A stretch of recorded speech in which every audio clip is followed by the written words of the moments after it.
तो पश्चिम बंगाल चुनाव की हर एक तस्वीर आपके सामने न्यूज 24 लगातार अपने मेगा कवरेज में रख रहा है। आपको बताते हैं 5 जिलों की कुल मिलाकर के 34 सीटों पर आज मतदान हो रहा है। 2016 और 2019 के आंकड़े हालांकि अलग अलग हैं। बेंचमार्क क्या साबित होने वाला है ये 2 मई को नतीजों के बाद ही पता चलेगा, लेकिन बेहद दिलचस्प ये चुनाव।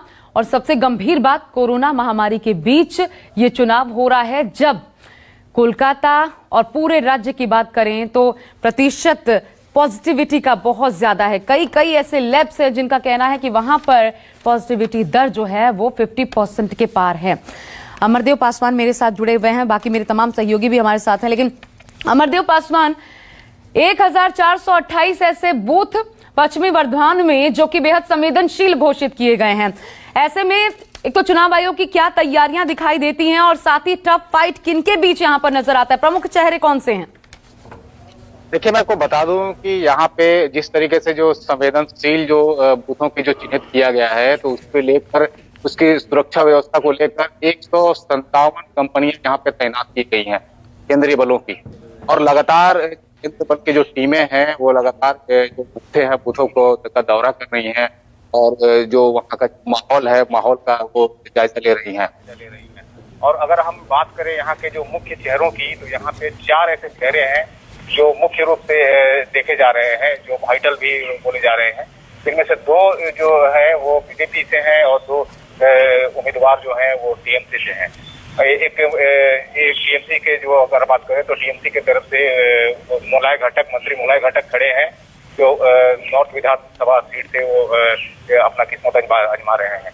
वहीं दूसरी तरफ अगर हम देखें तो टीएमसी की तरफ से सैनी घोष जो एक्टर है वो साउथ विधानसभा से खड़ी हैं, जो वो भी अपना किस्मत आजमा रही है। उनके विरोध में अग्निमित्रा पॉल जो एक फैशन डिजाइनर हैं वो भी अपना किस्मत आजमा है। वहीं अगर हम पांडेसर विधानसभा की बात करें तो वहाँ पे जो टीएमसी को छोड़ के बीजेपी में का दामन थाम कर वो चुनावी मैदान में अभी अपना किस्मत आजमा रहे हैं जितेंद्र तिवारी।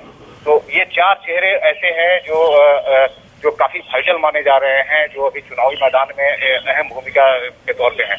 और जिस तरीके से जो काफी यहाँ का जो इतिहास रहा है हिंसात्मक मामलों को लेकर, तो उसको लेकर जो है सुरक्षा व्यवस्था का काफी ध्यान रखा गया है।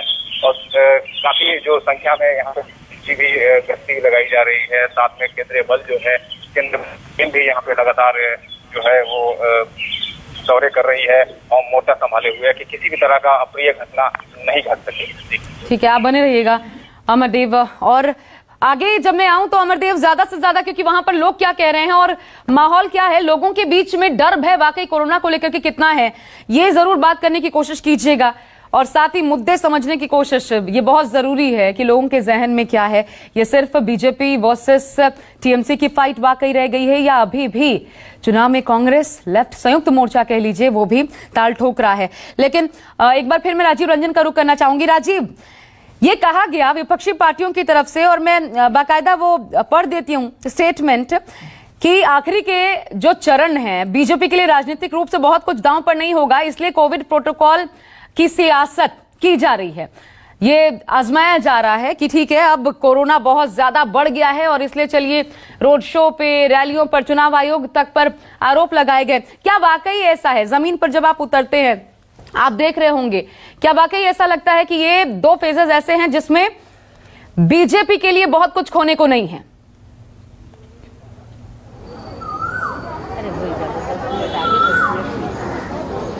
नहीं, ये तो एक हकीकत है कि आज जो 34 सीटों पर चुनाव हो रहे हैं उसमें पिछले विधानसभा सीटों के हिसाब से अगर आप देखें तो 22 सीटों पर कांग्रेस और वामपंथी चुनाव जीते थे, 12 सीटों पर टीएमसी जीती थी और बीजेपी का कहीं खाता नहीं खुला था। बीजेपी का इस इलाके में उस तरह से उसकी उम्मीदें नहीं है जितने दूसरे चरणों में थी, ये बिल्कुल बात सही है। लेकिन बीजेपी को सिरे से नकार देना कि बीजेपी का यहाँ कुछ नहीं है। 2019 लोकसभा चुनाव के अगर मतदान को देखेंगे तो यहाँ बीजेपी करिश्मा भी कर सकती है। दूसरी बात यह है कि बीजेपी को गेन तभी होगा, बीजेपी अच्छी तरह जानती है और शायद इसकी वजह से उनके नेताओं ने, क्योंकि मुझे नहीं लगता कि 6 चरण तक इतना चुनाव करने के बाद वो एकाएक से कोरोना के प्रभाव की वजह से बंद कर दें, ये बात बिल्कुल सही हो सकती है, दुरुस्त हो सकती है। लेकिन बीजेपी को पूरी उम्मीदें इस बात से है कि इस इलाके में, खास करके मालदा मुर्शिदाबाद के बेल्ट में, टीएमसी और सीपीएम कांग्रेस गठबंधन अगर आपस में लड़ गया, अगर वोटों का बिखराव हुआ, तो बीजेपी इस इलाके में भी करिश्मा कर सकती है। उसकी भी उम्मीदें परवान चढ़ सकती हैं। एक बात और भी है कि पिछले दिनों एक हफ्ते में कोरोना का जिस तरीके से कोरोना बढ़ा है, ऐसी स्थिति में देश के प्रधानमंत्री और गृह मंत्री रैली करें, और उन्होंने जब रैली की थी तो बहुत सारे सवाल भी खड़े हुए थे, तो वो भी ठीक नहीं लगता, क्योंकि कोरोना ऑक्सीजन की स्थिति हम दिन भर दिखाते रहते हैं और पूरे देश को पता है कि किस तरह के हालात हैं। ऐसी स्थिति में शायद ये फैसला इसलिए भी लिया गया हो, लेकिन राजनीतिक रूप से अगर बंगाल के लोगों की बात करें तो वो बहुत सारे लोग इस बात को मानते हैं कि अंतिम 2 चरणों में जो लड़ाई है वो बीजेपी के लिए उस तरीके की नहीं है जैसे शुरू के 6 चरणों में थी। इसमें कमोबेश ये स्थिति है कि इस इलाके में सबको पता है कि किसको ज़्यादा से ज़्यादा क्या मिल सकता है और कम से कम क्या मिल सकता है। जब आपको ये पता हो पहले से कि आप ज़्यादा से ज़्यादा इतना कर सकते हैं, कम से कम इतना कर सकते हैं, तो मुझे लगता है, और विपरीत परिस्थितियाँ हो तो कोई भी इसी तरह का फैसला करेगा। दूसरी बात है आशा की इस जो 2 अंतिम चरण के चुनाव है ना, इनके नतीजों पर नज़र बहुत रहेगी। क्योंकि एक तो ये प्रचार के 72 घंटे के पहले थमे हैं और ये चुनाव हो रहा है। दूसरा, कोरोना का डर इतना ज़्यादा है पश्चिम बंगाल में।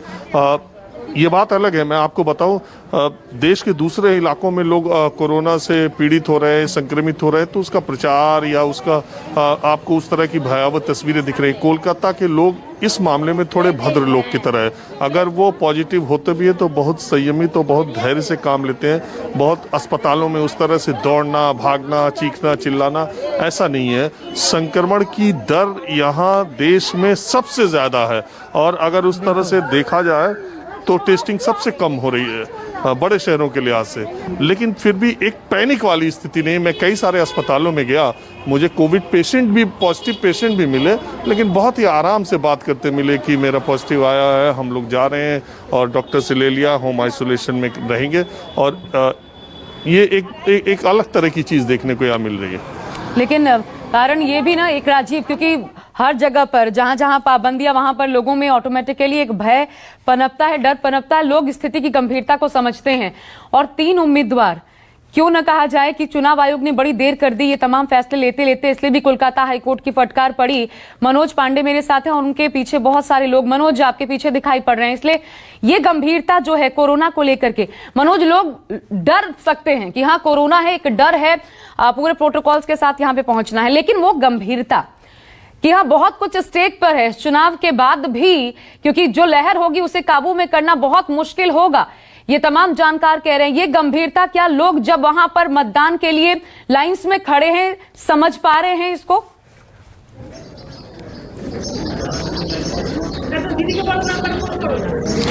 जी देखिए, ऐसा एकदम जिस तरह से राजू जी बता रहे थे एकदम वाकई सही बताए हैं। और क्योंकि जो कोलकाता है कहीं ना कहीं यहाँ पे दहशत के साए में लोग हैं और डर से अपने घरों से कह सकते हैं लोग निकल तो रहे हैं, लेकिन जिस तरह से डर बना हुआ है वाकई, चूंकि चुनाव का माहौल है और जाहिर सी बात है कहीं ना कहीं लोग अपने मत का प्रयोग करने के लिए निकले हैं।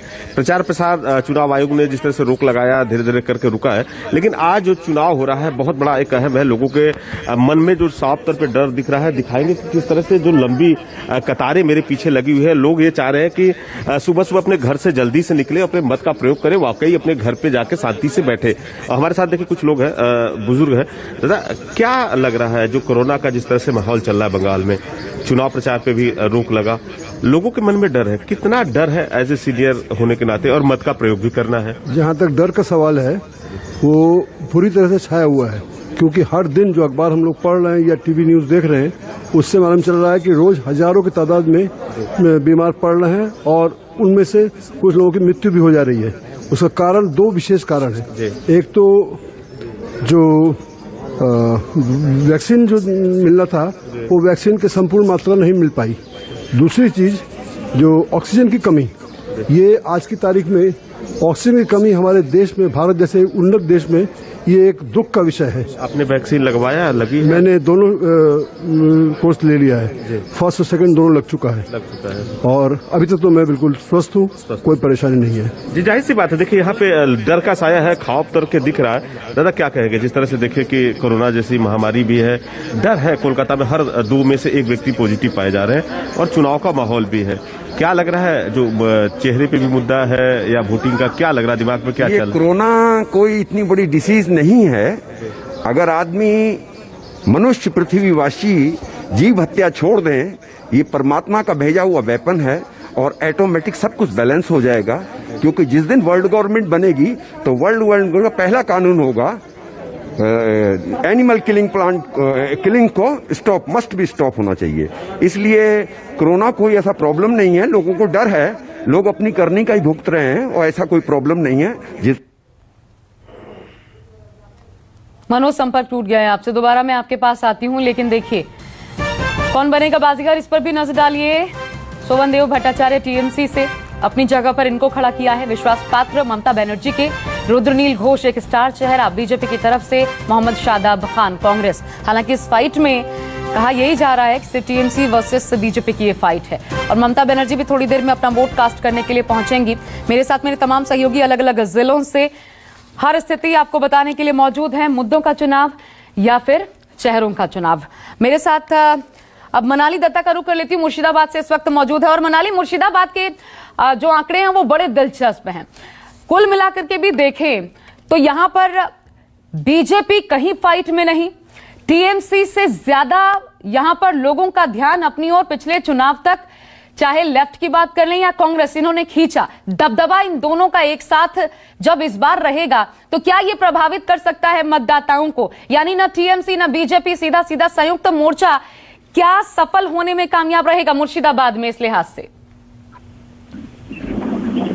पहले मैं बता दूं कि मुर्शिदाबाद में जो हालात है वो लोग आज तो मुर्शिदाबाद असेंबली और जंगीपुर असेंबली में वोट चल रहा है। तो एक टाइम था जब सीपीएम का राज था, उसके बाद कांग्रेस भी छाया हुआ था, लेकिन इस बार कहीं कहीं त्रिमुखी लड़ाई होगा, तो कहीं कहीं तो ये लड़ाई जमकर होगा। और आज जहां मैं खड़ी हूँ मुर्शिदाबाद असेंबली में, यहाँ पे भी बहुत ही टक्कर वाली लड़ाई होगी और यहाँ पे बीजेपी का जो उम्मीदवार है उसका बहुत ही जान पहचान है और वो लोगों के साथ बहुत ही घुल मिल चुके हैं। और हम जब उसके जनमत लिए थे तो लोग उनके हित में बहुत बात किए थे। और उसके ऊपर यहाँ पे जो कांग्रेस के उम्मीदवार है वो भी इस बार पहली बार खड़े हुए हैं। और टीएमसी का जो उम्मीदवार है सावनी सिंह मौर्य, वो बहुत दिनों से एमएलए रही हुई है कांग्रेस की तरफ से, उसके बाद उसने टीएमसी में ज्वाइन किया है। और कहा जाए तो हाँ, बीजेपी का तो प्रभाव जो है वो थोड़ा कम है। जो लड़ाई ज्यादा से ज्यादा होगा वो टीएमसी और कांग्रेस के बीच में होगा। और एक बात जो अभी सामने आई हुई है कि मुर्शिदाबाद असेंबली में जो जहां जहां इलेक्शन हो रहा है उसमें से 230, 231, 263 एंड 264 ये 4 बूथों में थोड़ी गड़बड़, अशांति के वातावरण शुरू हो चुका है।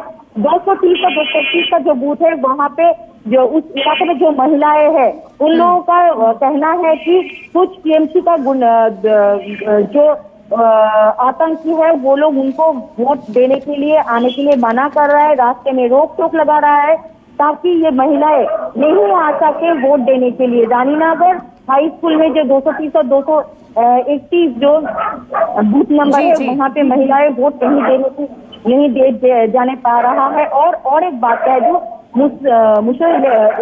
असेंबली का ही 263 एंड 264 का जो बूथ है वहाँ पे भी साजू मुंडल नाम का एक लड़का टीएमसी के कर्मी के ऊपर आरोप आया है कि उसने वहाँ पे छेद कर रहा है। जो वोट देने आ रहा है उन लोग को कह रहा है कि वो कांग्रेस में वोट डाले और यही कहा जा रहा है कि वो कांग्रेस में वोट डाले, ऐसा एक आरोप उठ के आया है।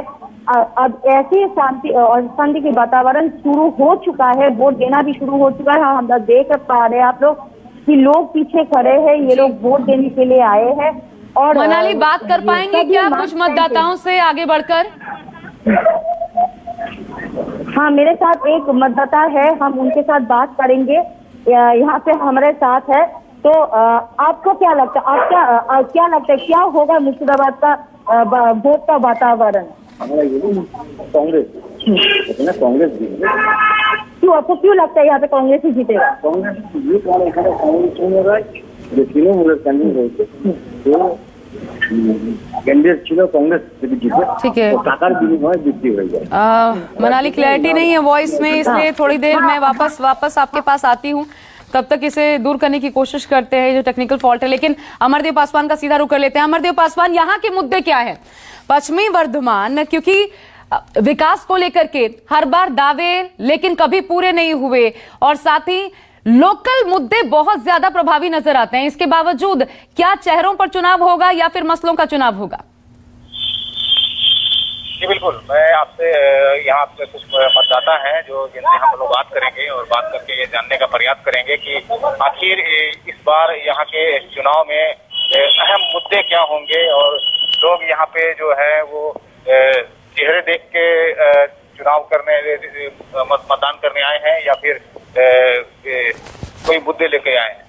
आप बताइए कि आप यहाँ मतदान करने आए हैं, तो आपके नजरिए में चेहरे मायने रखते हैं कि कोई मुद्दा चेहरा? ऐसा कुछ नहीं है कि चेहरा, मुद्दा भी मायने रखता है। आज लोग के यहाँ काम होगा, चेहरा कोई फैक्टर नहीं है। और अगर चेहरा फैक्टर है तो नहीं, दोनों चीज जरूरी है, एक चीज से काम नहीं हो। हमारे साथ और भी कुछ लोग हैं, चेहरे मायने रखेंगे, चेहरा तो है ही, लेकिन ऊपर वोट मिलेगा, बस यही है। क्या समस्या है? समस्या है कुछ नहीं, बस यही बात है कि थोड़ा सा हम लोग को बेटर और इसलिए वोट कि हम लोग को विकास हो चुका है, विकास हुआ है, सब सही है, सड़क सब सही। और भी कुछ लोग हैं, बात करेंगे कि इस बार आप बताइए, इस बार चेहरे मायने रखते मुद्दे दोनों। थोड़ी सी दिक्कत आ रही है अमरदेव, वापस आपका रुख करती हूँ, लेकिन इस वक्त राजीव रंजन भी हमारे साथ है। एक बार फिर उनका रुख कर लेते हैं। राजीव, वही सवाल जो मैंने आपसे पूछा था, क्या चुनाव आयोग ने गंभीरता दिखाते दिखाते या स्थिति की गंभीरता को समझने में बहुत देर कर दी बंगाल को लेकर के? और अगर इसके बाद अब कोरोना विस्फोट बंगाल में चुनाव के बाद होता है तो सीधा सीधा इसका जिम्मेदार चुनाव आयोग को मानना चाहिए?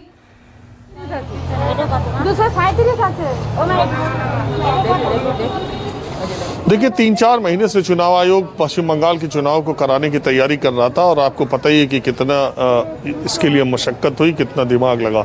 जब पूरे सोच विचार के साथ 5 राज्यों में चुनाव हो रहे थे, बाकी जगह इतना लंबा नहीं किया, पश्चिम बंगाल में किया, तो चुनाव आयोग ने कुछ सोचा ही होगा और बहुत विचार विमर्श के बाद ये फैसला किया होगा। ये बात अलग है कि कोरोना तब भी था, कोरोना अब भी है, कोरोना गया नहीं था, अब लहर जाता है। मैंने एक साइंटिस्ट की जो बात कही, अगर उनकी बात पर यकीन करें तो वो कह रहे हैं कि मार्च से लेके और जून जुलाई तक हर साल अभी कम से कम 5 साल तक तो कोरोना आता रहेगा, और ये मार्च से ही आएगा, क्योंकि गर्मियों में उनका ऐसा कहना है कि इम्यूनिटी पावर आदमी का कम होता है, तो गर्मियों में इसकी वेव हमेशा आती रहेगी। तो मैं ये कह रहा हूँ कि कोरोना गया तो था नहीं, कोरोना तब भी था, लेकिन उसकी वेव इतनी नहीं थी। अब चुनाव आयोग को ये बात जानकारी विशेषज्ञों से सलाह ली कि नहीं ली कि अप्रैल महीने में ये ज़्यादा तेज हो जाएगा। दूसरी बात यह है कि सबसे ज़्यादा चुनाव आयोग से ज़्यादा जिम्मेदार मैं पार्टियों के नेताओं और बड़े पदों पर बैठे लोगों को मानता हूं, जिन्होंने भीड़ दिखाने के चक्कर में, यहाँ से वहाँ तक भीड़ ही दिखाई दे रही है ये कहने के चक्कर में, ज़्यादा से ज़्यादा लोगों को लाने का काम किया बसों में और रैलियाँ की। कोई सोशल डिस्टेंसिंग नहीं रखी, कोई मास्क नहीं लगाया, कोई सैनिटाइजर का यूज़ नहीं हुआ। सारी पार्टियों के नेताओं की रोड शो किए गए, और रोड शो में भी कोई सोशल डिस्टेंसिंग नहीं। कोशिश ये की गई कि ज़्यादा से ज़्यादा लोग सड़कों पर निकलें। ये एक अपराध की तरह किया गया काम है जो पिछले 15 दिनों में बंगाल की सड़कों, गांव, कस्बों में हुआ है। सबसे ज़्यादा कोरोना अगर फैलेगा और फैलने की वजह होगी तो रैलियों और रोड शो में जुटाई गई भीड़, सारी पार्टियों की तरफ से जो ये काम हुआ, वो शायद चुनाव कराने से ज़्यादा गंभीर ये बात है। और हमारे नेता वो ये चीज़, ये संयम नहीं रख पाए जो अभी 3-4 दिनों में रखे हैं। दूसरी बात यह है कि पश्चिम बंगाल का चुनाव अगर 8 चरणों में कराया गया तो इसके पीछे बहुत सोची समझी रणनीति या मंशा रही होगी। और अगर कोरोना के डर की वजह से बाकी 3-4 चरणों के एक चुनाव को क्लब कर दिया जाता या कराया जाता, चुनाव आयोग ऐसे फैसले करता, तो फिर ये बात कहने का मौका ममता बनर्जी या दूसरी विपक्षी पार्टियों को मिल जाती कि ये चुनाव 3 चरण में ही हो सकते थे, 4 चरण में ही हो सकते थे, जानबूझ के 8 चरण में किया गया, जानबूझ के इसको लंबा किया गया। तो चुनाव आयोग पर एक सवाल उठता कि अगर आप 3 चरण में कोरोना की डर से करा सकते तो कोरोना तो पहले भी था, आप पहले भी करा सकते थे। अपने ही फैसले को संवैधानिक संस्था रिव्यू करे, ये उसके लिए सबसे बड़ा मुश्किल काम हो जाता है। बहरहाल आशा, अगर समय हो तो कुछ महिलाएं देखिए, आप बात भले कीजिए लेकिन सोशल डिस्टेंसिंग कहाँ है यहाँ, कहाँ कौन 6 फीट की दूरी पर खड़ा है। जब आदमी निकलता है तो वो आप देखिए, वोटिंग के लिए लोग आए हुए हैं, आप इधर की लाइन देखिए या उधर की लाइन देखिए, कोई सोशल डिस्टेंसिंग कहना अलग बात है, लेकिन भीड़ में वोट देने के लिए आए, कितनी देर तक खड़े रहे, तो वो दूरी तो लोगों की खत्म हो जाती है। आपको मालूम है ना कोरोना फैला है? मालूम है तो आप लोग दूर दूर क्यों नहीं खड़ी हैं? पहला बोलो, हम तो अभी आया ना, अभी आके काटो, बोलो पहला बोलो। अच्छा, इनको बोले पहला बोलो।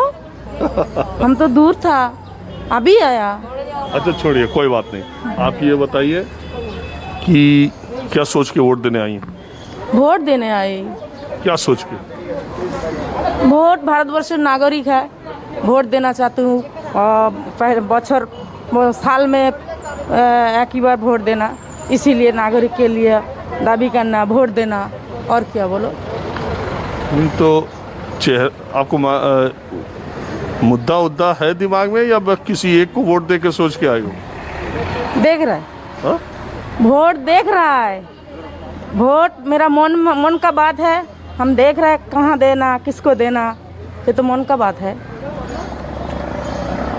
मन का खुला पड़ेगी, वोट तो देना पड़ेगी, तो नागरिक है, भारतवर्ष नागरिक है, वोट तो देना पड़ेगी। नहीं, वोट देना तो सबसे बड़ा अधिकार है। अधिकार है तो मेरा अधिकार है। और कुछ पूछे कि आप कुछ बताएंगे? नहीं। हा? नहीं, और कुछ नहीं। थोड़ा सा राजीव, पिछला एक और अध्याय में उसकी भी बात करना चाहती हूँ आपसे। प्रशांत किशोर और उनका जो वीडियो सामने आया था, हालांकि उसे लीक्ड नहीं कहते, वो बातचीत जो तमाम पत्रकारों के साथ सामने आई थी, क्योंकि 40% मुस्लिम आबादी इस चरण में जो मतदान करने वाली है, अनुसूचित जाति जनजाति इनकी बात करें तो 18% और 6% की आबादी।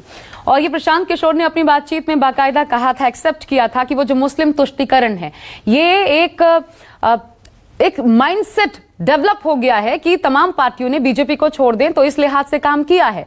ये लोग भी इस बात को समझते हैं, जानते हैं। इसके अलावा प्रधानमंत्री मोदी का खुद का प्रभाव है, बीजेपी का प्रभाव कह लीजिए, वो इन मतदाताओं में जो अनुसूचित जाति जनजाति से आते हैं बढ़ा है।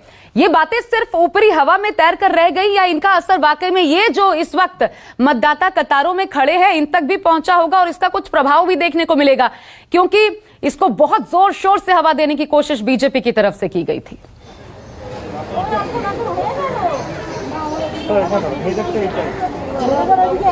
देखिए आशा, पहली बात तो ये है कि आज मुझे बड़ा अचरज है कि कोई ऑडियो लीक या कोई ऐसी बात नहीं हुई। पिछले हर चरण में कोई ना कोई ऑडियो लीक होता था, कोई ना कोई ऐसी बात आती थी। वो इस चरण में नहीं हुआ, पता नहीं क्यों। पता नहीं इस चरण में उतना इंटरेस्ट नहीं है या उतनी उम्मीद नहीं है, क्या बात है, या हो सकता है अभी आने वाले दिनों में, आने वाले कुछ वक्त में हो जाए। दूसरी बात है कि ये जो चुनाव के ज़्यादा रणनीतिकार और ज़्यादा महीन बातें कहने वाले कि इधर का वोट परसेंटेज, इधर का SC ST, ये सब बातें अपनी जगह हैं। ये रणनीति बताने के लिए, नेताओं को कन्विंस करने के लिए और अपनी महत्ता बताने के लिए रणनीतिकार ये बातें, मुझे ऐसा लगता है, ज़मीन पर मैं भी 20-22 साल से इलेक्शन कवर करता हूँ, मुझे हमेशा एक बात लगती है कि हर चुनाव जन भावना से होता है। हर चुनाव जो होता है, जीतने वाले के प्रति लोगों की एक भावना होती है, एक उभार होता है, एक ज्वार होता है, एक लहर होती है, और उसी लहर में तमाम वोट, जैसे आप कह दीजिए सुनामी आती है तो उसमें बहुत सारी चीज़ें बह के चली जाती हैं, तो उसी में SC ST OBC फॉरवर्ड ये सब बहते चले आते हैं। जब एक बार माहौल बनता है कि इस चुनाव में इस आदमी की सरकार बन रही है, या ये आदमी इस चुनाव में सबसे अच्छा है, या ये आदमी ही बनना चाहिए, इस तरह का मनोभाव जब जनता के दिमाग में बनता है तो एक लहर से उठती है और फिर उसमें विरोधी चित्त हो जाते हैं। और उसमें तब आप जीतने के बाद आप अपनी समीक्षा करने लगते हैं। पुराने चुनाव के नतीजों के आधार पर आप रणनीति और समीक्षा करने लगते हैं कि वो वोट उधर शिफ्ट हुआ, वो वोट उधर शिफ्ट हुआ, वो वोट उधर शिफ्ट हुआ। 2019 के पहले कौन सा ऐसा इलेक्शन का स्ट्रेटेजिस्ट था, कौन सा इतना बड़ा जानकार आदमी था जिसने कहा था कि पश्चिम बंगाल में 18 लोकसभा सीटें बीजेपी जीत सकती है? किस एग्जिट पोल में आया था? कौन सा ऐसा जानकार है, कौन सा ऐसा रणनीतिकार है चुनाव का जिसने ये कहा था कि 2017 के उत्तर प्रदेश के विधानसभा चुनाव में 325 से ज्यादा सीटें 325 सीटें बीजेपी जीत जाएगी? कोई एग्जिट पोल में बता दे तो वो गलत भी हुआ। जिन्होंने 325 या 280 आकलन लगाया था, ऐसा एक तरफा कोई दे दे तो उनका कई बार एक तरफा गलत भी होता है। लेकिन जो रणनीति का जो इन चीज़ों की समीक्षा होती है, आशा मेरा मानना हमेशा है कि नतीजे आने के बाद हो सकती है, नतीजे आने के पहले सब कयास से ज्यादा कुछ नहीं है। ये अभिषेक बनर्जी, एक तस्वीर दिखाई दे रही है राजीव। अभिषेक बनर्जी देखिए वोट कास्ट करने के बाद कुछ कह रहे हैं, सुनते हैं।